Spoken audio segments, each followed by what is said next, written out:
Profesora de Filosofía y editora en el sello Rara Avis, es becaria doctoral en CONICET, dedicada al pensamiento de Donna Haraway, en particular sobre la relación naturaleza y cultura, e investiga temas de tecnología y feminismo.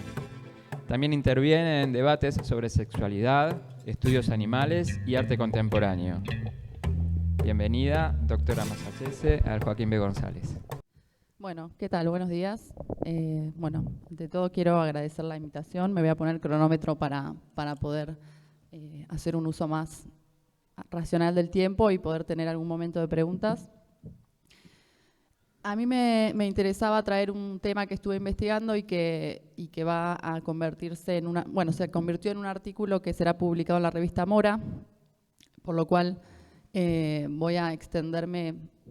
Voy a tratar de no irme con algún punto demasiado, pero podemos dejarlo para una pregunta o va a estar más detallado y documentado en ese artículo que les estoy prometiendo para el futuro, supongo que se publicará este año o el siguiente. Y en ese momento lo que me interesó investigar fue un fenómeno que se percibía como nuevo dentro del escenario feminista argentino, y que yo me preguntaba si realmente era nuevo, y si era nuevo, en qué sentido era nuevo y en qué sentido no lo era. Y el fenómeno que me interesó en ese momento fue el surgimiento de una nueva línea, aparentemente nueva línea de feministas, que se dieron en llamar feministas radicales o RADFEM en Argentina. Esto fue más o menos alrededor del año 2018. En la asamblea del cuarto paro feminista, donde irrumpieron estas nuevas activistas RADFEM, lo cual generó una serie de sorpresas y también una serie de no sorpresas que me interesa explorar. ¿Por qué me interesaba este tema? Además de para analizar un fenómeno nuevo, si se quiere, en nuestro paisaje social, porque también nos permite pensar algunas relaciones, como cuál es la relación entre estas llamadas nuevas feministas radicales y el feminismo radical como un todo, y cuál es la manera en la que pensamos como feministas el pasado y qué relación tenemos con la historia, qué tipo de historias narramos y qué efectos tienen. Yo encontraba que, y yo y otras también, ¿no? Mariela Solana tiene un artículo muy interesante al respecto, que a veces contamos como historias de progreso, de superación, donde el pasado queda como un capítulo que fue malo, que ya está superado, ¿no? O aparece un pasado totalmente uniforme que es como o algo que se superó o un fundamento del presente. El problema con este tipo de narraciones es que uniformizan una cierta idea del pasado y también una cierta idea de en qué lugar estamos ahora. Particularmente cuando aparecieron estas nuevas RADFEM, que fueron echadas del paro feminista porque sostenían posiciones biologicistas, pasaron varias cosas. Por un lado, el feminismo radical en Argentina tiene una larga historia, es decir, no era nuevo en ese sentido, al menos esa apelación, pero por otro lado, tampoco las actitudes transexcluyentes eran nuevas. Entonces, ¿qué había de nuevo en este movimiento que era juvenil, articulado por internet y muy masivo en ese momento? Creo que ahora está un poco más aplacado, pero en ese momento realmente concentró muchísimas personas. Y la primera pregunta que uno podría hacerse es, bueno, ¿qué es el feminismo radical? O sea, o ¿qué entendemos por feminismo radical y en qué sentido? La verdad es que lo primero que debería decir es que hay un centro global que es Estados Unidos, donde tenemos que tiene una influencia muy decisiva y que ha tenido una influencia muy decisiva en la historia de lecturas y activismos en todo el mundo y especialmente en Argentina. Las feministas radicales surgen ahí en los años 60, influenciadas por la nueva izquierda, por los movimientos por los derechos civiles de las personas negras y por todo un clima de época. Y son como una especie de boom. Se forman un montón de grupos, hay un montón de activismo. Las teóricas, ustedes conocerán, por ejemplo, a Kate Millett, la de Lo personal es político, a Shulamit Firestone. Todas son activistas también, forman sus propios grupos. Muchos grupos se rompen, hay un clima muy, muy importante. ¿Y qué piensan estas muchachas? Bueno, piensan en el patriarcado en clave feminista, piensan en la politización de la vida privada, critican el matrimonio fuertemente y piensan básicamente en una transformación total de la sociedad en términos de género. Que también empiezan a pensar en el género, que era una noción médica. A veces se piensa que las feministas inventaron esto de sexo y género, en realidad es una noción médica que las feministas toman y discuten en ese momento. Digamos que la gramática feminista que heredamos surge en buena parte del feminismo radical. Ahora, estas posiciones transexcluyentes que sorprendieron a algunas personas en 2018, ¿surgen de ahí? Bueno, eso es algo que me interesaba preguntarme y al momento de buscar y analizar, encontramos que en realidad parece que el pasado no es tan uniforme, digamos. No parece que las grandes teóricas feministas fueran transexcluyentes, sino que hay una corriente de feministas radicales que se desarrolla en los 80, ustedes conocerán lo que se llamó las guerras feministas del sexo, donde empezó a haber un quiebre dentro del feminismo en relación a ciertos temas, que un poco llega hasta el día de hoy, en relación a el trabajo sexual, la presencia de personas trans en el feminismo, las relaciones de sadomasoquistas y otros temas. Es decir, empezaron a aparecer posiciones en relación a la sexualidad bastante contrarias. Pero lo interesante cuando uno explora esa época es que tanto unas como otras se decían feministas radicales. Es decir, ambas disputaban el término. Entonces, no es que era solamente de un lado, ¿no? Digamos, ninguna quería entregar esa herencia de ese corpus y de esa tradición de feminismo radical porque les parecía igualmente importante y veían a la otra posición como que se estaba apropiando de algo que era más poderoso, digamos. Ahora, es en esos años también donde se arma lo que va a ser lo que yo llamo el feminismo transexcluyente en concreto, que es durante los 80 y que es a través de tres teóricas que son Mary Daly, Janice Raymond, que escribe, digamos, la Biblia de la transfobia, que es el imperio transexual, y Sheila Jeffries, que es una australiana que después vivió en Inglaterra y demás, que es un personaje que fue leído en Argentina de manera temprana, es decir, de Raymond no tenemos traducciones, no es algo que se haya leído, pero Jeffries sí, desde el 96 tenemos traducciones y es más, circulaba en fanzines. Era una autora que no era vista como una autora odiante. Circulaba, digamos, se leía, aparecía y se sigue leyendo y se sigue traduciendo. Esta digamos, trinidad de autoras son las que arman, las que formulan las bases del feminismo transexcluyente, no porque no hubiera habido transfobia antes, sino porque organizan un activismo en torno a eso y es más, hostigan, por ejemplo, a Sandy Stone, es decir, hay sucesos que quiebran el movimiento feminista norteamericano donde son expulsadas, por ejemplo, personas trans. Pero lo interesante de observar esos sucesos es que no es que las personas trans querían ir y no las dejaron, sino que eran integrantes valiosas de una cierta comunidad que fueron hostigadas y perseguidas. Y eso me parece interesante porque a veces Mariela Solana dice que a veces se arma una historia, ¿no?, donde el feminismo de la segunda ola eran todas mujeres cis, heterosexuales, blancas y demás, y después vinieron los feminismos lésbicos, los feminismos negros, los feminismos los activismos trans, etcétera, etcétera. Y ella dice, bueno, eso opaca un poco, ¿no?, porque nos da una idea de que había una exclusión temprana y absoluta, de que no había ciertas personas desde el principio, y en realidad sí. Por ejemplo, Sandy Stone era una técnica de sonido de Olivia Records, que era un sello de música feminista. No sé, Beth Elliott era editora de un periódico. O sea, eran todas personas valiosas e importantes de su comunidad que fueron expulsadas por ciertos sectores. Entonces, esta línea de feminismo radical transexcluyente surge no solo con estas actitudes insidiosas sobre ciertas personas, sino también con ciertos tropos que van a permanecer y seguir, como por ejemplo la idea de que las personas trans son artificiales, que son menos verdaderas, es decir, con lo que hoy llamaríamos concepciones cisexistas, que niegan la realidad y la dignidad de las personas trans. Ahora,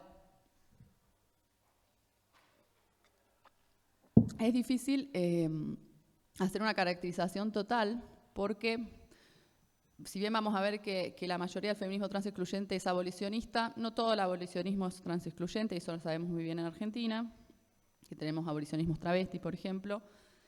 Si bien hay una clara influencia, o sea, hay una clara presencia de las lesbianas y del feminismo lesbiano en el feminismo transexcluyente, tampoco hay una generalidad total, porque hay tanto de un lado como del otro hay variedad. Y tampoco las políticas separatistas, aunque nos dan una buena pauta de la exclusión y han sido una ocasión constante de exclusión, tampoco necesariamente implican la transexclusión. Entonces, parece ser un escenario que hay que poder mirar en su complejidad y tratar de ir entendiendo qué es lo que pasa. Si una mira en Argentina, va a ver que se leyeron feministas radicales desde los 70, es más, algunas metodologías se usaron, como los grupos de concienciación. No se leía solamente a las norteamericanas, se leían también a las europeas. Y después, para los 80 cambia un poco el panorama, pero hay una influencia grande en los 80 y en los 90 de feministas radicales, especialmente en los movimientos de lesbianas. Eso fue lo que yo analicé.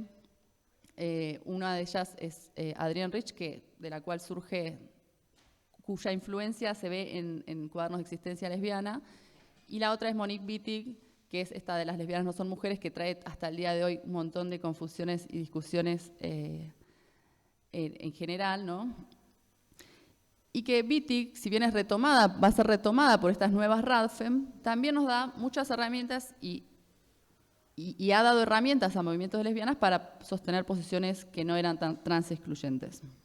Es más, radical no era un término que se utilizara del mismo modo que se utilizaba en otros lugares en Argentina. Significaba más bien autónoma, es decir, una persona independiente o un movimiento independiente de los partidos o de las organizaciones. Por eso cuando aparece este nuevo actor de las RADFEM, aparece también asociado a otro término que es TERF, que es feminista radical transexcluyente en inglés, o sea, es Trans Exclusionary Radical Feminist, y que funciona muy distinto en Argentina de cómo funcionaba en el mundo, porque en donde surge, que es Estados Unidos, se usa para marcar las posiciones transexcluyentes para diferenciarlas de las otras que no lo son. O sea, hay feministas radicales que son transexcluyentes y otras no. Entonces, TERF busca no hacer como todo lo mismo, sino diferenciar y precisar. Este término, lógicamente, es rechazado por las nuevas RADFEM, lo consideran un insulto, lo consideran misógino y demás. Ahora, claro, acá en Argentina nadie más reclama el término RADFEM, tampoco hay que yo haya encontrado quienes se definan como feministas radicales de esa manera, entonces un poco quedan solapados, o sea, esa distinción que tiene el término queda solapada. Y por otro lado, me interesa marcar que tampoco todos los movimientos que buscan la exclusión de las personas trans o recortar sus derechos son todos RADFEM. De hecho, ha surgido este activismo basado en el sexo, que es como una alianza más amplia, donde está Sheila Jeffries, que yo les había comentado que era una de las feministas trans excluyentes más importantes, que siguió en actividad. Tanto Jeffries como Raymond visitaron Argentina muchas veces. Y bueno, Jeffries en particular organiza, con sede en Inglaterra, una unión de 50 países donde el objetivo es generar una nueva declaración de derechos basados en el sexo, ¿no? Y se llaman a sí mismas activistas basadas en el sexo. Es decir, no tienen una adscripción ideológica tan clara y en realidad puede haber todo tipo de activistas basadas en el sexo, algunas que se fundamentan en feminismos de la diferencia, otras que se fundamentan en nuevos materialismos, es decir, admite una posición más variada de ideologías y tiene una articulación internacional muy poderosa. Ahora, estos grupos que yo analizaba son feministas radicales y son básicamente dos grupos, FRIA y Radar. Una es la Red de Activistas Radicales de Argentina y la otra la Federación de Activistas Radicales Independientes. Bien. En general comparten un núcleo teórico similar al feminismo radical clásico, en el sentido de que piensan que hay un patriarcado, piensan que las mujeres constituimos una clase oprimida en virtud de de nuestro sexo, pero son esencialistas porque piensan que las diferencias anatómicas basan la opresión cultural, podríamos decir. Ellas se dicen a sí mismas materialistas, es decir, consideran que no es un esencialismo, sino que la base material estaría determinando la dimensión política. Y ahí, bueno, una podría discutir desde muchos lugares esas posiciones. Primero podría decir que las bases materiales de las personas cambian. Que algo sea material no significa que sea fijo, por lo tanto, niegan las transiciones físicas, las transiciones sociales de las personas y por ende las consecuencias materiales de esas otras bases materiales. También una podría discutir desde una teoría queer, mostrando que el sexo es una categoría construida históricamente. Y una también podría discutir desde Wittig, que es una autora que ellas toman y decir, bueno, la opresión crea el sexo y no al revés. O sea, podría tomar fundamentos materialistas para mostrar que es totalmente discutible que la exclusión de las personas trans se base en esta idea, ¿no? Ahora, ¿por qué causó tanta polémica? Bueno, porque las posiciones son muy intensas y tienen dos interlocutores muy marcados como polémicos. Una es la teoría queer, que un poco mezclan todo, ¿no? O sea, las personas LGBT, la teoría queer, el activismo trans, todo es como una cosa junta que para ellas tiene la idea de que el género entonces es una cosa lúdica, que cada uno hace lo que quiere, que es como una performance libre, que no habría ninguna determinación social, ¿no? Como consideran las posiciones de la teoría queer y de distintos activismos como totalmente voluntaristas, y antojadizas y arbitrarias, ¿no? Y lo curioso es que además combaten al feminismo liberal porque son anticapitalistas y un poco terminan uniendo todo. Es decir, en realidad es como que hay un enemigo común que es queer, liberal, LGBT, ¿no? Como tiene todos estos componentes. Lo cual es raro porque si una busca la teoría, o sea, si una se fija en la teoría queer, es característicamente anticapitalista, ¿no? Entonces, un poco la idea es como que corren por izquierda y señalan esta concepción del género performativo como una concepción individualista, ¿no? Porque parece que niega lo social o lo superestructural. Si una va a la teoría queer, eso no sucede. Pero yo creo que lo que hay es una vieja discusión filosófica de fondo, que es una concepción epistemológica, que es la discusión entre constructivismo y determinismo, o objetivismo. Digo, puede tomar distintas posiciones, ¿no? Pero parece que la idea de que algo sea construido para cierta gente implica que algo no es real, ¿no? Y parece que la idea de que algo sea construido significa que es totalmente arbitrario, cosa que tampoco es real. De cualquier manera, hay muchos espantapájaros que podríamos discutir. Yo un poco lo hago en el artículo, pero creo que no tenemos el tiempo acá. Lo que me interesa marcar es que hay una narrativa catastrofista muy intensa en el movimiento RADFEM, que es, por suerte en nuestro país no es un movimiento muy grande, pero en otros países sí, ha tomado mucha fuerza e incluso llega a permear en las decisiones gubernamentales, en las instituciones, en la legislación, que es esta idea de que lo nuevo, que tampoco es nuevo, ¿no? Pero lo nuevo, este posmodernismo, el queer, etcétera, viene a amenazar el feminismo y la verdadera misión del feminismo, ¿no?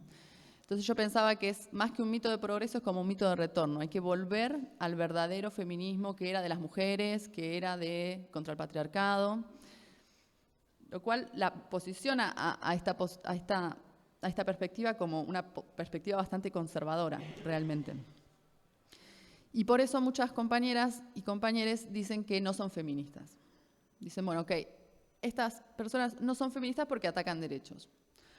Yo creo que es un problema interesante porque, por un lado, una podría admitir esa posición, pero también tiene problemas decir que no son feministas porque, por un lado, puede homogeneizar las discusiones sexuales y políticas de las propias feministas, que claramente han sido muy intensas y han tenido no posiciones fáciles. Por otro lado, puede, esto que habíamos dicho, negar la presencia de personas trans y de múltiples personas como lesbianas, como personas que, no sé, que tenían prácticas sexuales que eran rechazadas dentro de los feminismos desde los comienzos, o sea, desde siempre. O sea, puede generar una idea de una exclusión transparente y total desde siempre, cuando eso no fue así. Y por otro lado, un gran problema es que puede desconocer la propia actualidad, los propios problemas de transfobia, de exclusión, de discriminación dentro del feminismo actual. Es decir, si una dice, ok, ellas no son feministas, entonces el feminismo no tiene nada que ver con eso. Bueno, yo creo que el problema es que el feminismo ha tenido mucho que ver con eso.